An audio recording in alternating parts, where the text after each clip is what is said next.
अनंत ज्ञानी अनंतदर्शी तीर्थंकर प्रभु महावीर स्वामी जी के चरणों में कोटि कोटि वंदन करने के पश्चात एक अभव अवतारी आचार्य सम्राट पूज्य श्री जयमल जी महाराज साहिब को कोटि कोटि वंदन। जय गजाधिपति आचार्य प्रभु श्री पार्श्वचंद्र जी महाराज साहिब, अप्रमत साधक उपाध्याय प्रभु श्री गुणवंत चंद्र जी महाराज साहिब, SS जैन समनी मार्ग के प्रारंभकर्ता पूज्य गुरुदेव डॉक्टर श्री पद्मचंद्र जी महाराज साहिब आदि सभी गुरु भगवंतों के चरणों में कोटि कोटि वंदन करने के पश्चात गुरुदेव श्री की आज्ञा से आत्मबंधुओं श्रीपाल चरित्र कथा भाग 2। एक बार मुनि वंदन कर वापस आते हुए श्रीपाल को मार्ग में माता आती हुई दिखाई दी। माँ अर्थात लौकिक सर्वश्रेष्ठ उपकारी। विस्फारित नेत्रों से अपनी माता को निहारते हुए श्रीपाल वैसे ही लपक पड़े जैसे नन्हा बालक लपक पड़ता है। बच्चा छाए सुख की शैया में हो और माँ के हाथ गंदगी से सने हो तब भी वह माँ की तरफ ही आकर्षित होता है। श्रीपाल जाते ही माता के चरणों में लौट गए। धन्य हुआ आज का दिन, इतने दिनों के बाद माता के चरणों में नमन करने का सुअवसर प्राप्त हुआ। आपको देखने मात्र से मेरा कन कन हर्षित हो रहा है। पुत्र के बदले हुए रूप को देखकर माता विस्मित हो गई। आंख से आंख मिल गई, प्रसन्नता के अश्रु छलक उठे। माँ बेटे का मिलन देखकर मीना सुंदरी समझ गई कि यह सासू माँ है। कहना नहीं पड़ा, सासू के पाँव में मीना सुंदरी ने अपना शीश धर दिया। जहाँ पूर्ण समर्पणता होती है वहाँ आशीष अपने आप बरसने लगते हैं। सोचना नहीं पड़ता। दूधो नहाओ पूतो फलो, आनंद के झूलों में नित झूलो। फूलों की शैया पर विराजो, आशीषों का मेघ बरसने लगा। माता से श्रीपाल निवेदन कर रहा है कि हे मात, जो मेरा शरीर आपको निरोग दिख रहा है, स्वस्थ दिख रहा है, इसमें आपकी बहू का ही पुण्य प्रताप है। इसके सौभाग्य एवं नवपद आराधना से मेरी काया पलट गई। और तो और माँ, मैंने वह अलौकिक धर्म पाया जो जिनेश्वरों के द्वारा प्रतापित है। राग देश की विजेता जिन भगवान ने जीवन जीने की जो विधि बतलाई, जो कला सिखाई, वह मैंने समझ ली। आत्मा को कैसे कर्म मुक्त करना, वह कला भी सीख ली। ऐसा जगत विख्यात उत्तम धर्म पाया। माता ने सुना, वह बहुत प्रसन्न हुई। मातृत्व तभी सफल होता है जब पुत्र सज्जन बनता है, वह सदाचार युक्त जीवन जीता है, धर्म में श्रद्धा रखता है। तब माँ सोचती है खूब सफल हो गई। माता और पुत्र के वार्तालाप को सुनकर मीना सुंदरी अपनी सास के पास आई, चरणों में मस्तक नमाकर उनसे आशीर्वाद मांगा। जुग जुग जियो मेरे बच्चों, सदा सुखी रहो, तेरा सौभाग्य अखंड रहे बेटी, कहकर रानी कमल प्रभा ने अपनी प्यारी बहू मीना सुंदरी को अपने हृदय से लगा लिया। सुन बेटी, बेटे की बीमार अवस्था देखकर वेद्य के पास जा रही थी। मार्ग में चलते फिरते तीर्थ स्वरूप मुनि भगवंत मिले। उनसे धर्म सुनकर जो आनंद मिला उसका परावार नहीं। उन्होंने कहा, जो धन तुझे मिला वह विश्व में अनोखा है, गुरु वचन उल्लंघ नहीं सकती। तुरंत आई और देखा, सहसा आंखों पर विश्वास भी नहीं हुआ। बेटा, तुझे पूर्ण रूपेण भला चंगा देख मैं आश्चर्य में डूब गई। मेरा मुरझाया हुआ मन एक श्वास में खिल गया। जैसे दूब पर जल वृष्टि होती है तो वह खिल उठती है, वैसे मेरा मन के अनुकूल मेरा बेटा पहले से भी स्वस्थ एवं सुंदर मिल गया। कुबेर का भंडार मिल गया। सासू माँ कमल प्रभा, बेटा श्रीपाल और बहू मीना सुंदरी पुनः मुनिराज के दर्शनार्थ आए। साधु साध्वी जंगम तीर्थ कहे जाते हैं, अतः उन मुनि भगवंत के दर्शन हेतु मीना की माताजी रूप सुंदरी भी आई। एक सर्वांग सुंदर पुरुष के साथ अपनी बेटी को देखकर माता के तन बदन में जैसे क्रोध की ज्वाला फैल गई। वह सोचने लगी, यह बेटी कुल नाशक और कुल कलंकिनी है। यह सोच रोने लगी। रोती हुई माता को देखकर मीना ने उन्हें सविनय प्रणाम किया और कहा कि माताश्री, आप क्यों रुदन कर रही है? यह पुरुष मेरे सासू माँ का ही पुत्र रत्न है। फिर मीना की माता रूपसुंदरी ने अपनी बेटी के मुंह से सारा वृत्तांत सुना तो हर्ष से रोमांचित हो उठी। प्रसन्न मन से चारों ने मुनिराज को सादर सविधि वंदन किया। उनकी अमृतमय वाणी सुन करके चारों ने वहाँ से प्रस्थान किया। कमल प्रभा ने अपनी समधन से कहा कि यह सब मेरी गृह लक्ष्मी तुल्य बहू का उपकार है। जब तक मेरे जीवन में श्वास है तब तक मैं इसके उपकारों को कदापि भूल नहीं सकती हूँ। इसने मुझे सभी संकटों से मुक्त कर दिया है। रूपसुंदरी ने कहा, पुण्य योग से ही ऐसा महाभाग्यशाली काम देव तुल्य जामाता प्राप्त होता है। मेरी इच्छा तुम्हारी संपूर्ण घटना जानने की है। किस कारण से तुम्हें इतनी प्रशंसा आदि सब कुछ प्राप्त हुआ है? कृपया करके प्रेम पूर्वक सभी बताइएगा। कमल प्रभा रानी ने सभी पिछली घटनाएं ज्यों की त्यों उन्हें सुनाई और अंत में कहा कि मेरे धन भाग है जो कि ऐसी बहुरूप साक्षात लक्ष्मी मिली, जिसके कारण से और श्री नवपद जी की आराधना से सब कुछ आनंदमय वातावरण हो गया। सारे दुख और संकटों से हम उबर गए। अपना जमाई विमल वंश का है, यह सुन रूपसुंदरी प्रसन्न हुई। अपने भाई पुण्यपाल को सारी बातें विस्तार पूर्वक बताई। पुण्यपाल यह जानकर अति प्रसन्न हो गया और अपने भांजे जमाई को सहज भवन में लाया। देवतुल्य सुखों में वे सभी प्राणी आनंद पूर्वक रहने लगे। उसी समय जंगल से क्रीड़ा करके महाराज पद्मपाल जब अपने भवन में पधारे तो उन्होंने श्रीपाल और अपनी बेटी को देखा। आश्चर्यचकित हो गए। सोचने लगे कि मैंने अपनी कन्या को कुष्ठ रोगी के साथ में दी थी, लगता है यह अब अन्य पुरुष के साथ में हो गई। मेरे विमल वंश में इसने कलंक लगा दिया। वे बार बार उसे धिक्कारने लगे। तब भाई पुण्यपाल ने शीघ्रता से आकर महाराज को सारी घटना की जानकारी दी और कहा कि मीना एकदम निर्मल, पवित्र तथा सन्न नारी है। उसके चारित्र में किसी प्रकार का कोई दोष नहीं है। सारा वृतांत जब पिता ने सुना तब स्नेहपूर्वक कन्या के पास गए और अपने अपराध की सहृदयता पूर्वक क्षमा याचना की।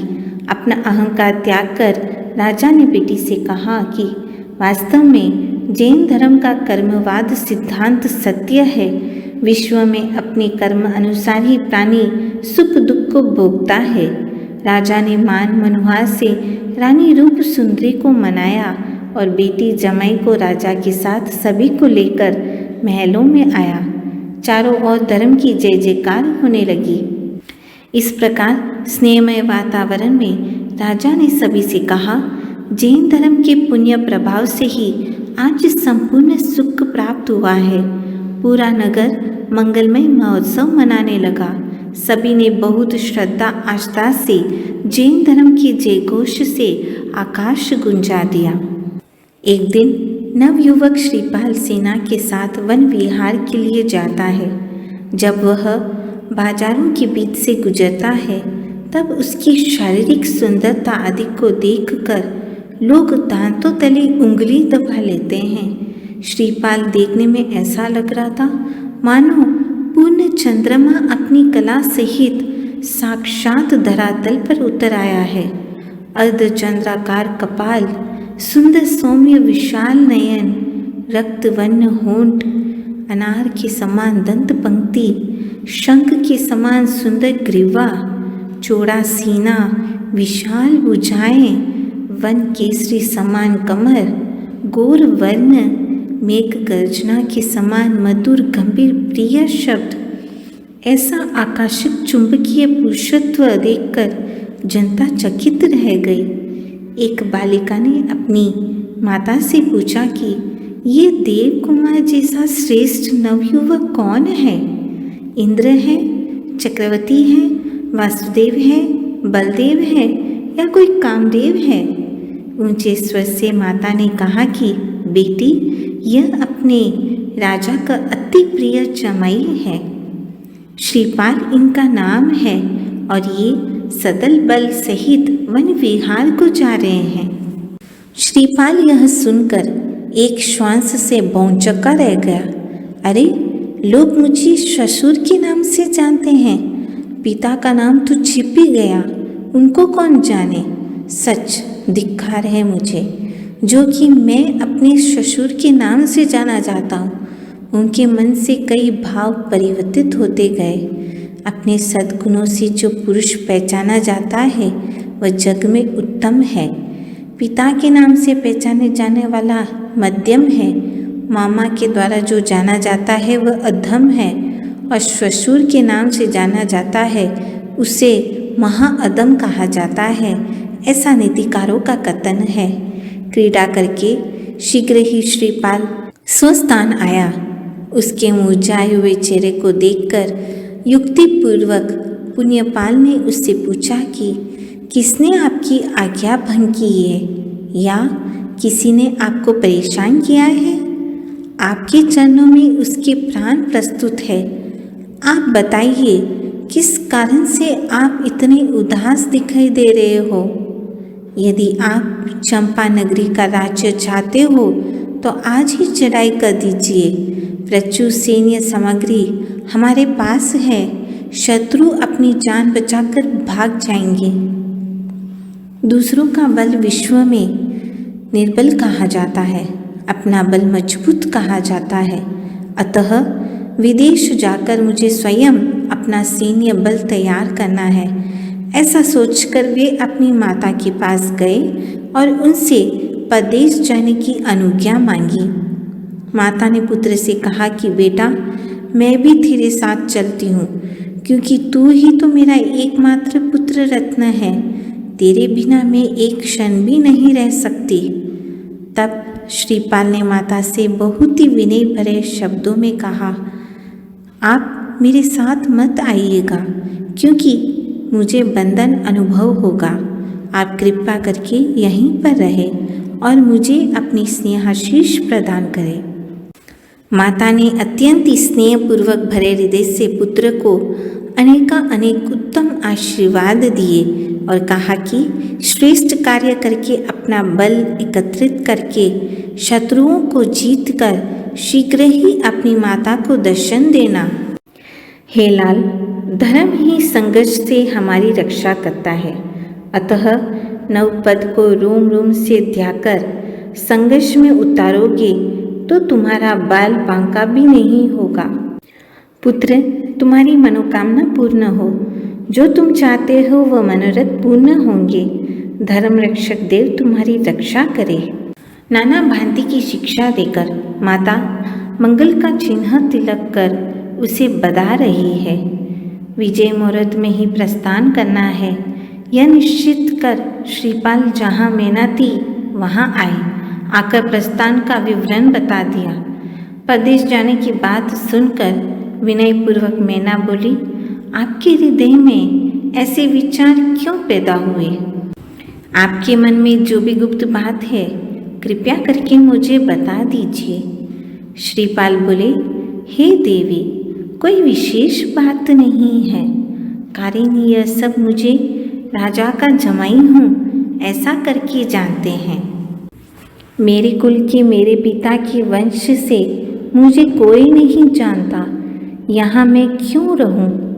जो अपने आप से जाना जाता है वही अतिजात कहलाता है। मैना ने कहा, ससुराल का मान रहे। आपका यह कथन सत्य है, पर प्राणनाथ, आपको जहाँ भी जाना हो हर्ष के साथ जाओ। इतनी कृपा अवश्य करो, मुझे भी अपने साथ ले जाओ। क्या सूरज के बिना किरण हो सकती है? बादल के बिना घटाएं रह सकती है? हे प्राणदार, मैं भी साथ चलूँगी। ओ मेरे स्वामी, सीता ने साथ नहीं छोड़ा था। वनवास में राम को अकेले नहीं जाने दिया था। सुख व दुख में जो साथ निभाए, विपरीत परिस्थिति में भी अनुकूल चले, वो ही तो धर्म संगिनी होती है। सती का यही धर्म है, जहाँ पति के चरण गिरे वहीं पत्नी का मार्ग हो। पतिव्रता नारी पति के सुख में सुखी व पति के दुख में दुखी रहती है। सुख में दूसरे के सहारे की आवश्यकता नहीं, दुख में किसी का सहारा न हो तो दुख सहन करना बहुत कठिन हो जाता है। इसलिए हाथ जोड़कर प्रार्थना करती हूँ, मुझे भी अपने साथ ले जाइए। मीना की विनती सुन श्रीपाल बोले, मीना तुम यहाँ प्रसन्न रहना, अपनी सास की सेवा करना यह तुम्हारे जीवन का गहना है। दान पुण्य करते हुए नवपथ का ध्यान करना, नित्य धर्म क्रिया करके बचे समय में स्वाध्याय कर संतों की सेवा करना। शिक्षा युक्त वचनों को हृदय में धारण कर मैना बोली, अब आपके दर्शन इन आंखों को कब होंगे? कृपा करो स्वामी। वह कौन सी धन्य घड़ी हो जिस पल आप मेरे समक्ष होंगे। हृदय में प्रतिपल विराजित हो पर नयन से दूर रहोगे। इन आंखों को आप कब तृप्त करोगे? कृपा कर बताइए। 12 वर्ष बाद अष्टमी के दिन तुझसे मिल जाऊंगा, यह मेरा सत्य वचन है। प्रकृति अपना नियम कदाचित छोड़ दे, पर देवी मैं अपना वचन नहीं छोड़ूंगा। मेरे वचन को प्रमाण मान ले, पत्थर की रेखा समझ ले। देवी श्रीपाल जो कहता है वो पूरा करता है। सब कुछ बदल जाए पर मेरे वचन नहीं बदलेंगे। प्राण जाए पर वचन न जाए। मैना का मन नहीं मान रहा है। सत्य भी है, मात्र वीतराग सर्वज्ञ के वचन पत्थर की रेखा होते हैं। राग द्वेष से युक्त मनुष्य की वाणी बदलती रहती है, पर क्षत्रिय अपने वचन पर अडिग रहते हैं। इसलिए तीर्थंकर क्षत्रिय कुल में पैदा होते हैं। कई खूबियाँ होती है क्षत्रिय वंश की। पति के वचन को प्रमाण मान वह बोली, आपका कहा मैंने मान लिया, आपके साथ नहीं आऊँगी, किंतु जब तक आप नहीं आओगे तब तक सचित का त्याग, एकासन तप की आराधना, स्नान श्रृंगार करने का त्याग एवं धरती पर ही मेरी शैया होगी। रात दिन जिनेश्वर का ध्यान करूंगी। वह आपकी यात्रा मंगलमयी हो, आप अपने साध्य में सफल हो, यही मंगल भाव मेरे हृदय मस्तक में रहेंगे। मेरे लिए वह दिन सौभाग्य का दिन होगा जिस दिन हे प्राणेश्वर आपका आगमन होगा। उस पल का मुझे पल पल स्मरण रहेगा। हे आर्यपुत्र, आपका संबंध अन्य राजकुमारियों से होगा। उनके प्रेम में मुझे मत बुला देना। आप राजा बनोगे तो कई रानियां होगी। उन सब के बीच रहते मुझे अपनी स्मृति से मत निकालना। अन्य के साथ विवाह हो जाने पर मुझे मत बिसराना। आपके हृदय में मेरा स्थान रहे, इतना चिंतन अवश्य रखिएगा। नारी नारी होती है, कोई कितना भी बड़ा क्यों ना हो, शिक्षा जरूर देती है। मीना ने अपनी बात को आगे बढ़ाते हुए कहा, आप नवपथ का ध्यान हृदय में अवश्य रखना। हे पतिदेव, आप दुष्ट संगत में मत फंसना। सभी स्त्री को माता व बहन की दृष्टि से देखिएगा, पर धन व पर नारी दुर्गति की खान है। स्वामी, मेरी बात तनिक ध्यान से सुन लो।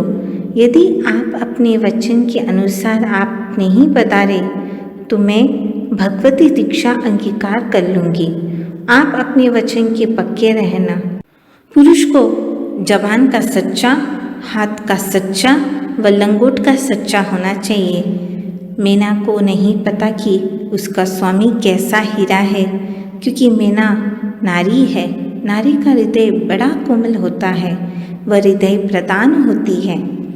मीना की हार्दिक विनती श्रीपाल ने सुनी और कहा, देखो रानी जी, हम वचन के पक्के पुरुष हैं। एक बार जो मुझसे निकल गया सो पक्का। आप एक बार मुझ पर विश्वास तो करो। और तो और तुम्हारा मुझ पर इतना उपकार है कि मैं तुम्हें कभी नहीं भूल सकता। मुझे बचाकर आपने मेरा परलोक तो सुधारा ही है, परंतु इस जीवन को सुधारने का भी अवसर दिया। मैं तुम्हारी प्रेरणा के अनुसार ही जीवन जीऊँगा और जीवन में प्रसन्नता के पुष्प महकाऊँगा। तुम जैसी सन नारी जिस पुरुष के जीवन में आ जाए, उस पुरुष को स्वयं भी आनंद की अनुभूति होती है, अन्य को भी इससे आनंद मिलता है। तुम्हारे मुख से निकली हित शिक्षा को मैंने रोम रोम में बसा लिया। अतः प्रिय, चिंता छोड़ो, प्रसन्नता से प्रस्थान दो।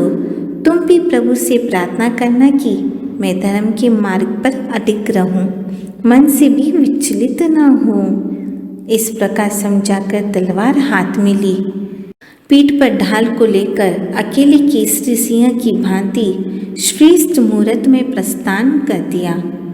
पुण्य पुरुष जिस समय जो कार्य करते हैं वह समय शुभ माना जाता है। दुनिया की दृष्टि में वह सर्वश्रेष्ठ मुहूर्त माना जाता है। जैसे वन का राजा सिंह वन में अकेला ही घूमता है, अन्य की उपेक्षा नहीं रखता है, वह नहीं चाहता कोई मुझ पर वार करे, उस समय कोई मेरी रक्षा करे। उसकी एक और विशेषता होती है, वह मरा हुआ या दूसरों के द्वारा मारा हुआ शिकार नहीं खाता, अपने आहार के लिए खुद शिकार करता है।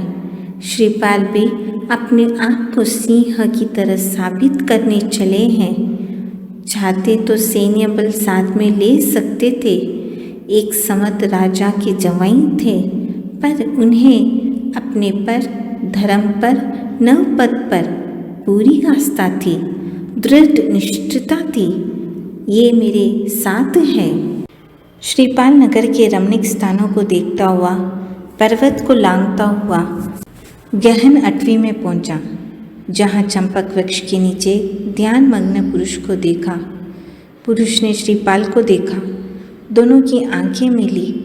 आंखें मिलती उस पुरुष को ऐसा लगा, संभवतः मेरा काम यह पुरुष कर देगा, क्योंकि किसी किसी को देखकर मन में कभी कभी ये भाव जागृत होते हैं।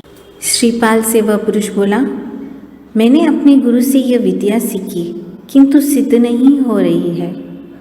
कृपया मुझे सिद्धि में सहायता कीजिए। पुण्यवानों को पग पग पर पुण्य करने का अवसर मिलता रहता है। इसे ही कहते हैं पुण्यानुबंधी पुण्य का योग। श्रीपाल ने कहा, सबसे पहले भय को मन से निकाल दे, क्योंकि भय ही रुकावट का कारण होता है। भय मुक्त जीवन कई सिद्धियों का कारण बन जाता है। मैं यही पास खड़ा हूँ, तुम अपनी विद्या का स्मरण करो, तुम उसी को अपने चित्त में बार बार स्मरण करते रहो, क्षण मात्र में ही तुम्हें विद्या सिद्ध हो जाएगी। श्रीपाल का कहना मान विद्या सिद्ध करने बैठे पुरुष ने अपने कार्य में सफलता प्राप्त कर ली। उसकी विद्या सिद्ध हो गई। पुरुष को कभी अपने पर किए हुए छोटे से उपकार को भी नहीं भूलना चाहिए। विद्याधर ने अपनी विद्या श्रीपाल के चरणों में भेंट कर दी। जो उसने सीखा या प्राप्त किया वह उपकारी के चरण में धर दिया। जल में चलना, दूसरों के शस्त्र का हरण कर लेना, ये दोनों विद्या श्रीपाल ने सहज ग्रहण की। विद्याधर व श्रीपाल दोनों एक पर्वत पर आए। वहाँ उन्होंने देखा कोई पुरुष स्वर्ण बनाने की क्रिया कर रहा है। उसे विद्या में वह सफल नहीं हो रहा है। वह बहुत पुरुषार्थ कर रहा है, पर मन इच्छित सिद्धि प्राप्त नहीं हो रही है। वह पुरुष विद्याधर की ओर सन्मुख होकर कहने लगा, हे पूज्यवर, मैं कई दिनों से इस कार्य संपादन करने में लगा हूँ, किंतु मेरा कार्य सफल नहीं हुआ। आप मुझ पर कृपा कीजिए कि मेरा कार्य जल्दी से जल्दी सिद्ध हो जाए। आप कोई विधि मुझे सुझा दीजिए जिससे मेरा काम बन जाए।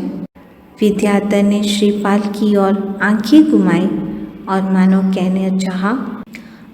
कहना चाह रहा हो कि हे पुण्य पुरुष, इसको भी सफलता दिला दो। नयन से ही समझ गए श्रीपाल।